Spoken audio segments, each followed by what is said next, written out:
in here... Oh, this house over here is locked. We can't go in there.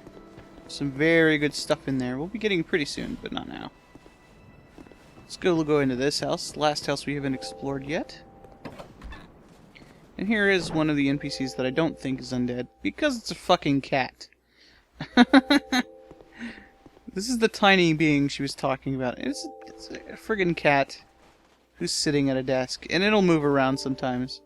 Oh, undead are we? And one without much time remaining. Just about ready to fall apart, I'd say. Not exactly the time to be chatting with a cat. Well, suit yourself. Oh yes, you may call me Shalqua. Enchanté. So, what did you want anyway? Ooh, you smell wonderful.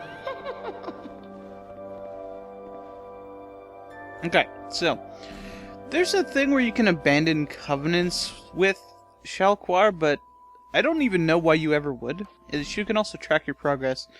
I don't know if I mentioned it, but the progress you get in covenants, it goes up to rank 3, will be saved when you abandon a covenant rather than being reset like in Dark Souls 1. So, you can go to her and look at your covenants, and it's a good idea to level up some of them. You know. She also sells certain things, including a bunch of rings. All of these are useful in one way or another, except for the red eye ring, which just makes the game harder by making enemies find you more easily. The name engrave ring is a co-op thing. You can basically it gives you a list when you put it on, and you can pick one, and then you can tell your friends, you know, I'm going to be doing this god today, and then you'll only see people who are doing that god. So it's easier to select the people that are that you summon. And of course there will be other people who have happened to have chose that god too, but yeah, usually they'll just leave when they find out it's not one of their friends. So, Ring of Whispers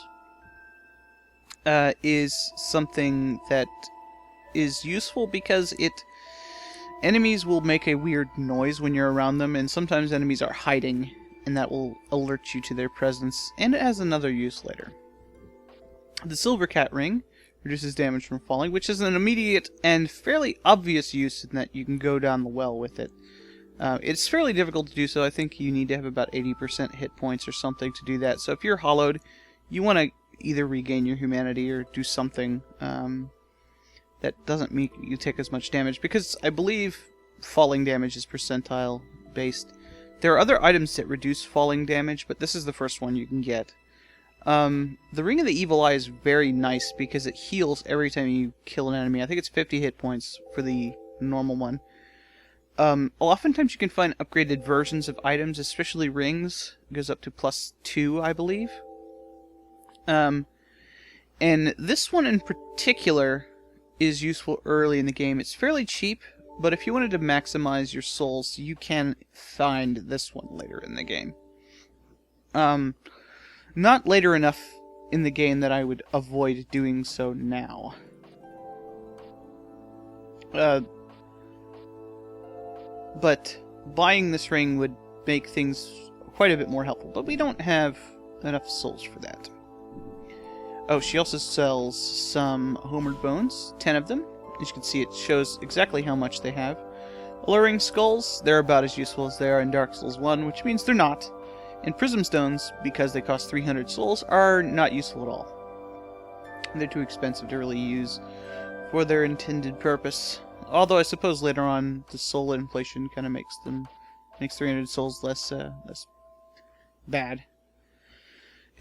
You're less encouraged to carry around an entire stack of them. And then Lloyd's Talismans, which are ridiculously expensive for what they do. Later on, she'll actually sell a limited amount of these items, but I don't remember at which point that actually unlocks. Which is still only sell one of each of these rings, although you would never want more than one of each of these rings, because you can't wear more than one of the same ring. So, let's talk to her, because she'll explain about some things that we've already had explained to us, but there's another thing she'll refer us to. This place is already dead. everything will crumble and waste away so that something new may be born. Isn't it wonderful?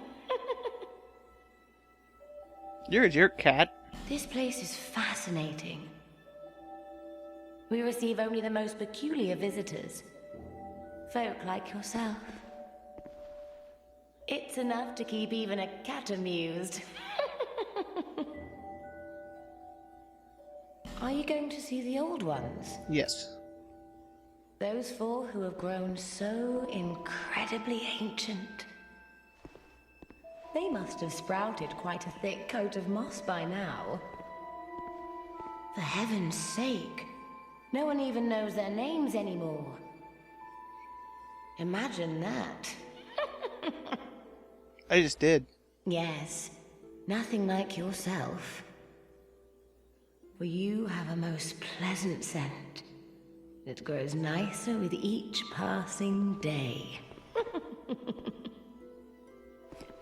I don't even know what that's supposed to mean. Is she implying that we're rotting or something? Because that would make sense, I suppose. Have you made friends with the man by the sea? Yup. He's lost everything. Absolutely everything. The only thing he's good for now is a few tidbits on covenants. Covenants are a type of, well, contract, you might say. You give something to gain something. That's the way humans like it, right? It might be just the thing you need. But what does a cat know? What does a cat know? Did you see that oddly formed rock behind here? Long ago they called it Victor Stone, as I recall. If you wish to face greater challenges, speak to the rock. Although, you'd just as well not. So that's what I was trying to get her to direct us to. This place is she's done. Nothing suited you, I presume.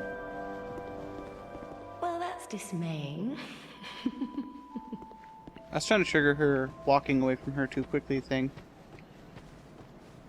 Ow, my face barrels. I need this item. The first time I played this, I walked up to this wall to pick up the item, and the cat was actually on the other side scratching at it, and I talked to her through the wall, and I was very confused.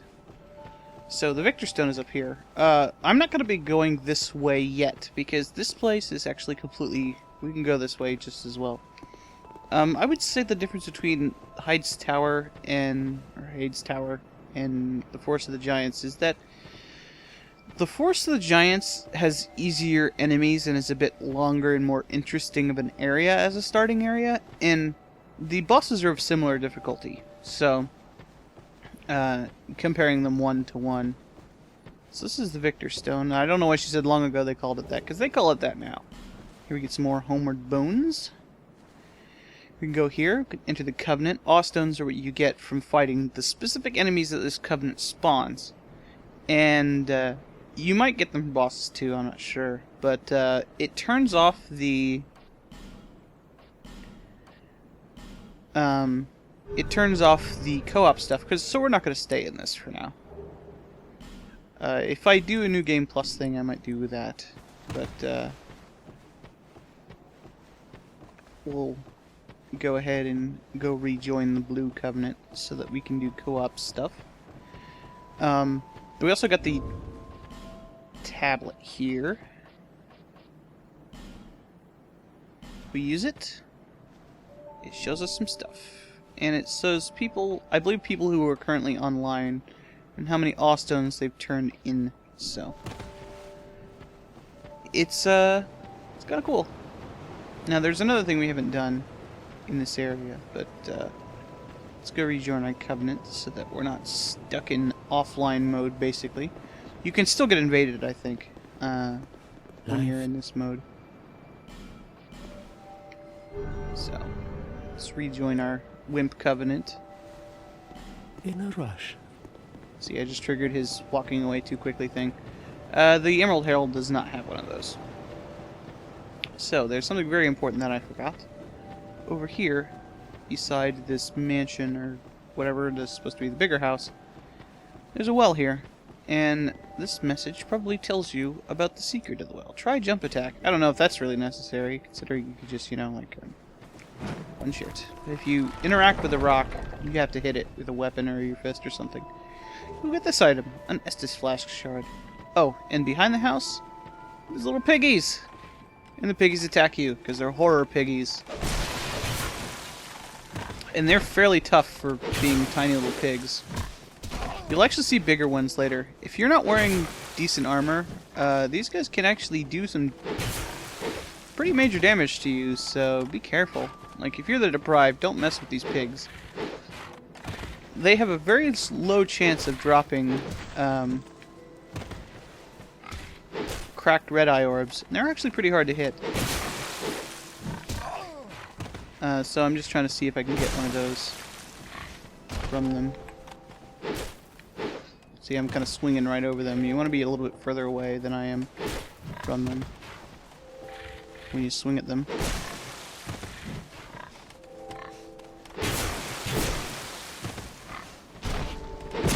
You also want to be careful not to back into the pit fighting these guys. These guys will often kill themselves by going down the pit on their own.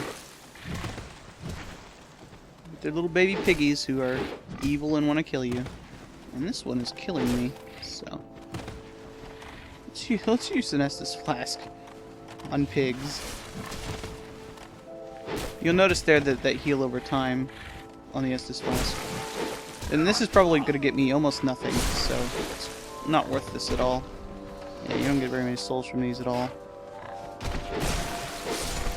There's a very minute chance of dropping a cracked red eye orb, which are extremely valuable. So it's just on the off chance of getting one. Let's fight him. Nope. So that's 60 souls, I suppose. So let's go rest at the bonfire and hope we don't have as much trouble with the pigs as we do.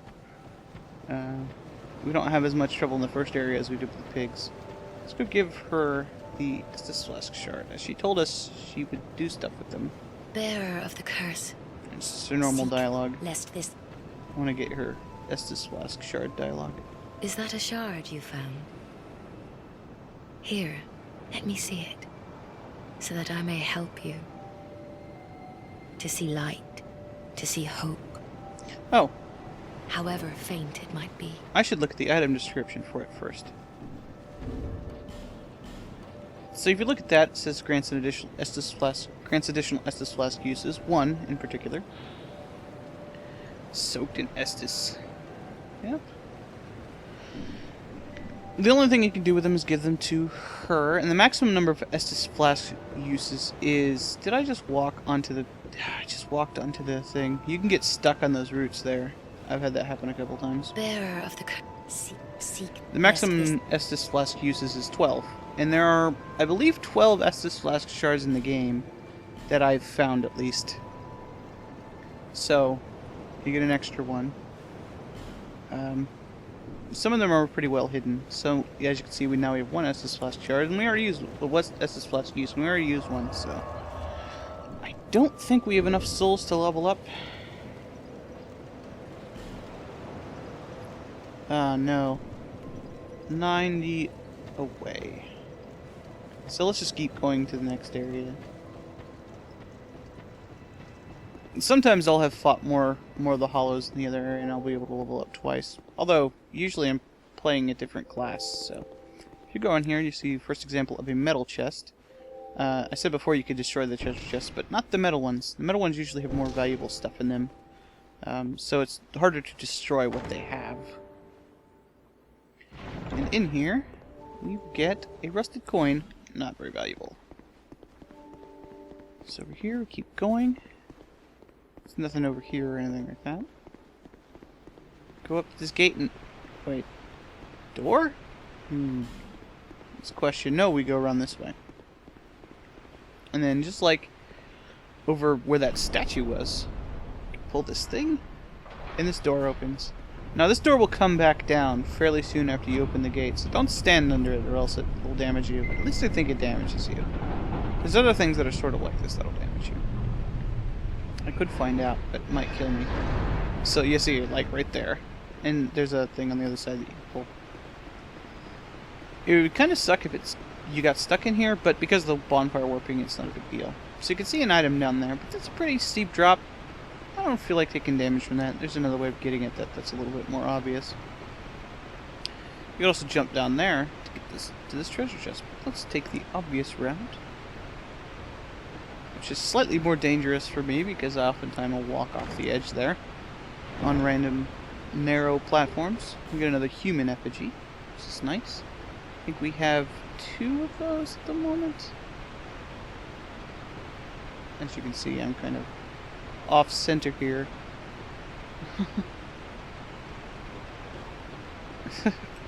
I can't believe I almost fell off of that. So, that would be a rather ignoble way of dying the first time. So, we're now in the Forest of the Fallen Giants. It's a pretty nice area. I like it a lot. It compares pretty well to Undead Burg. It's a bit longer than Undead Burg, I would say. Or maybe even comparable. Undead Burg you can get through in about 5 minutes if you know what you're doing. This place I would say is pretty similar. So we see our first normal enemies of the first area. The undead hollow infantry. They wear the hollowed infantry set, which is similar to the infantry set that Mullen sells. Let's go backstab this dude. As in Dark Souls 1, when you are doing a backstab animation, you are invincible, so you can use that to take advantage of enemy placement. Because as you can see, we were getting shot by that archer over there. Now, got a bonfire over here. Let's go visit it. Now, this bonfire is called the Crestfallen Retreat. There's a message over here. I wanted to read it, but it's gone. And I would presume that this is where Salden kind of ran into a brick wall and was like, oh, I can't kill these 5 guys. This game is too hard. And stopped playing. So we have enough souls to level up now, so let's actually demonstrate for the first time actually warping here. And as you can see in the distance there, one of the undead mans replenished. There's a reason I want to come back here to level up one more time. That's to get another point of dexterity. Bearer of the curse. Seek souls. Yeah. Lest She'll say that every time you talk to her.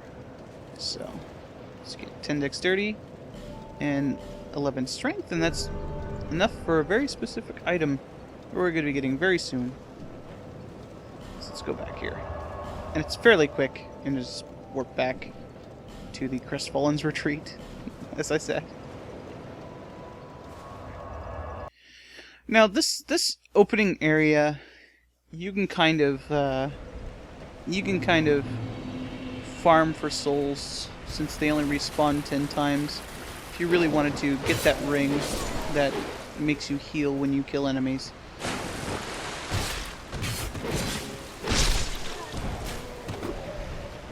Which is fairly useful stuff. Uh-oh. That guy hit me through his friend. Okay. So let's make progress. So there's an archer there. He's shooting at me. Gotta be careful because the arrow's home a little bit. There's a man with a shield here. The dudes with the shields, they're a little bit more dangerous because they can block your attacks, but still not that dangerous. The archers and a guy we'll see in a minute are more dangerous. And there's an item over there. But there's a dead body here. You remember what I said about that ring? That will alert you to ambushes. Yeah. Ooh, you dropped an item too.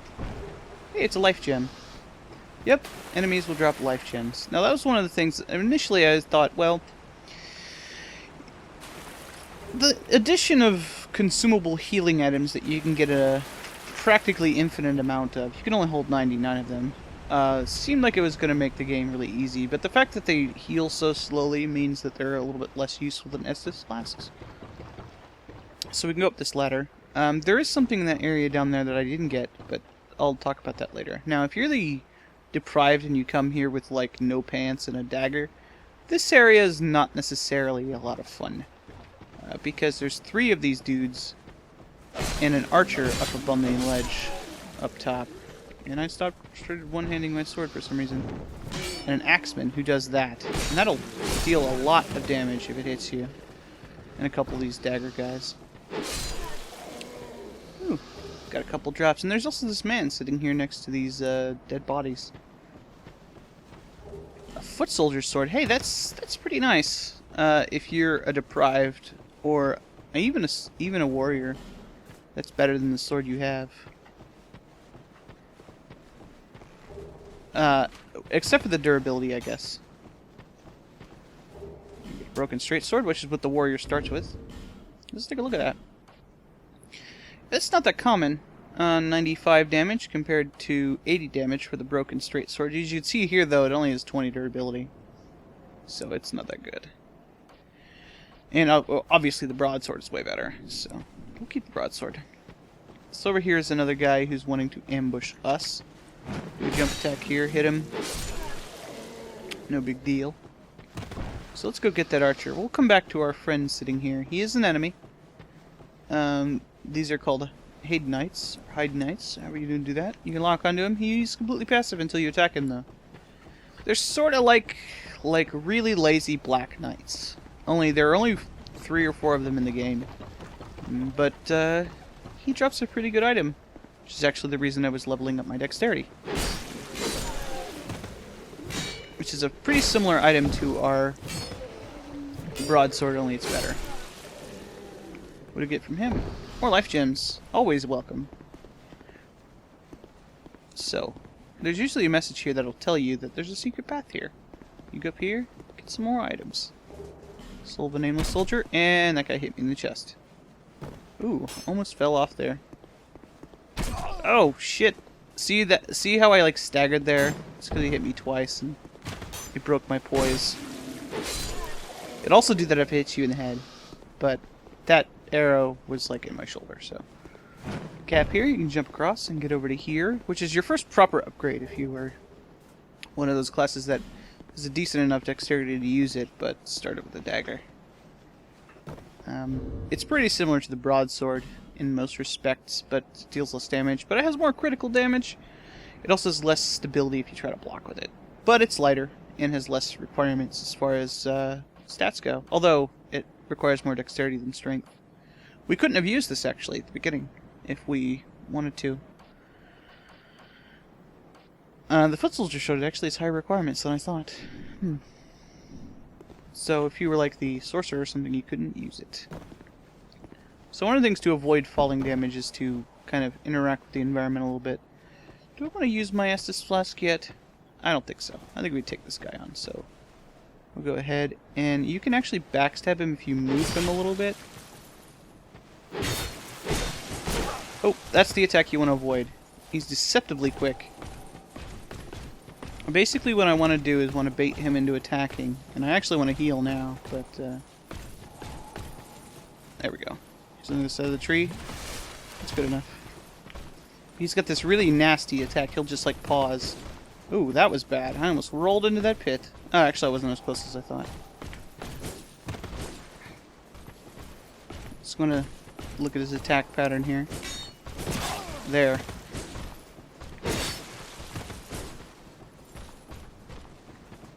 This is what I was talking about. See that? See how he just kind of pauses there and then charges at you?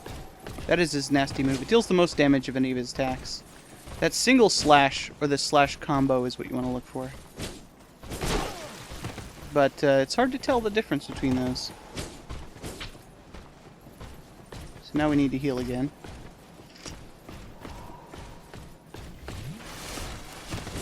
Even if I have to go into life gems, this item's worth using a couple life gems for. Alright. Oh, he's gonna do it. There we go.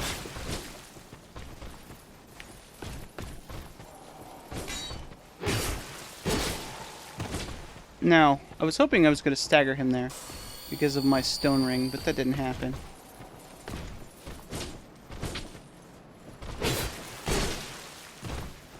Okay, we can get him now. There we go. And for killing him, we get a Haydenight sword and a buttload of souls. So. let's take a look at this. Hide Knight Sword, as you can see it deals less physical damage, but it deals lightning damage. Now let's actually compare our current setup. You can see on the right, our right weapon 1 is at 158. That 0 is our binoculars, by the way, and 48 is how much damage I do unarmed. So 158 is how much damage we deal with that. Presumably, you should only have, and this is D scaling with our dexterity and C scaling with our strength. This is C scaling with strength, dexterity, and lightning bonus, which is based on your faith. Presumably, this should only have 5 more damage, because it's 50 lightning damage and 75 physical damage. So let's go ahead and equip that, and then take a look to see if that's true. And it's not. It's actually significantly better because of the scaling bonuses. So, we're going to use this.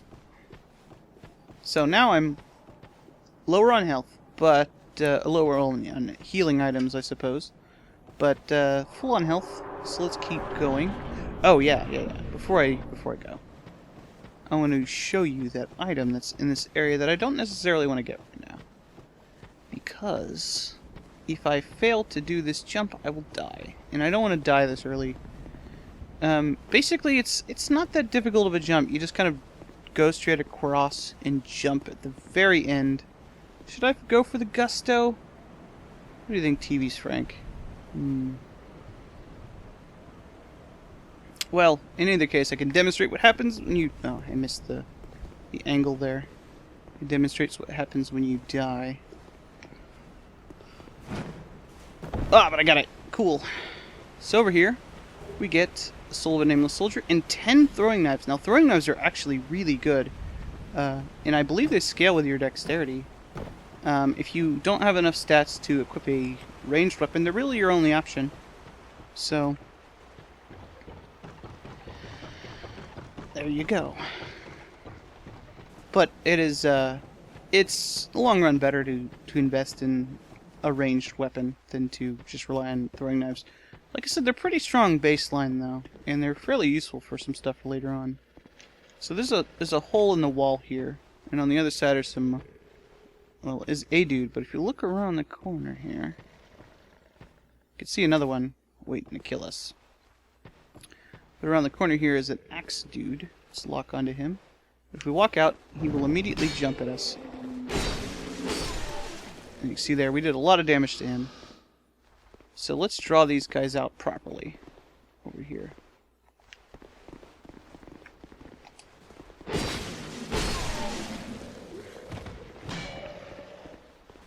Those delayed things before you actually learn the attack patterns are pretty dangerous. Oh, and another throwing knife. Hey, nice. Alright. Behind here is some wooden bolts, which is a crossbow ammunition. Crossbows are way more useful in this game because the only disadvantage they had in Dark Souls 1 was that they didn't scale. Well, that's 2 disadvantages. They didn't scale and you couldn't zoom in.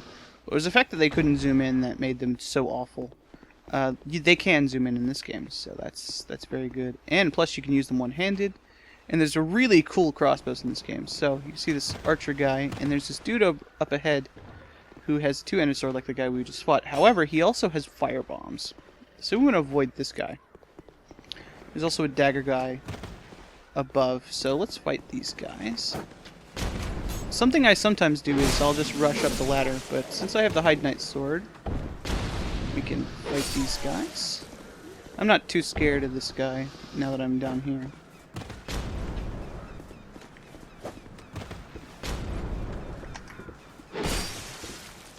There we go. Sometimes he'll drop fire bombs, and you can actually get that sword from him, which is Bastard Sword, which is quite nice. Alright. And an Axeman over here who's guarding a buckler, which is the first shield we can get on this path. You can get another one on the other one, but it's actually worse than this. This is our first parry shield, small shield. It gets a bonus to the parry frames. I don't really like them because it's like you can parry with a weapon. And if you're going to use a shield, you might as well use a big shield. So, ignore that for now.